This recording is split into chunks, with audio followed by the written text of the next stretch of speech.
अचरा से झार पिया हो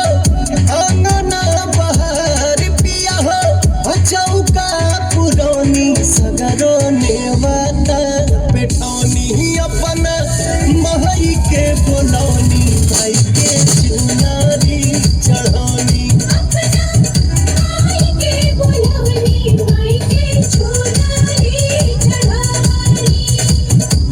अचरा से झार पिया हो अंगना बहार पिया हो चौका पुरौनी सगरो नेवता पेटौनी अपन महई के बोलौनी भाई के चुनारी चढ़ौनी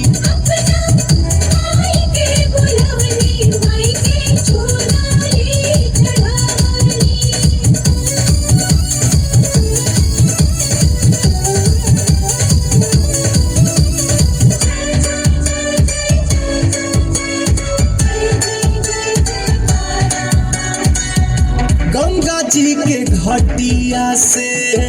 जलबल आई के आवे वाला रहिया में फूलबा बिछाई के हो गंगा जी के घटिया से जलबल आई के आवे वाला रहिया में फूलबा बिछाई के हथवा के जोर पिया हो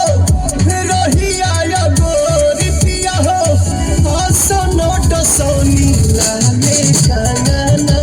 मंगौनी मुहवा देख के सजौनी माई के चुनारी चढ़ौनी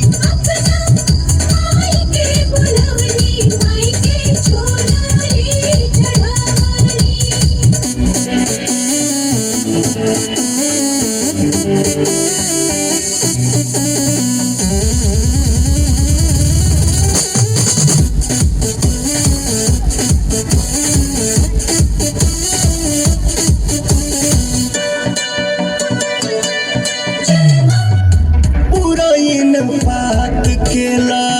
गवनियो हार हो केरावा के गाछ से बनवनी दुआर हो पुरैन पात केला गवनियो हार हो केरावा के गाछ से बनवनी दुआर हो घिउआ के ढार पिया हो बतिया के पार पिया हो ज्योतिया जरौनी छोटे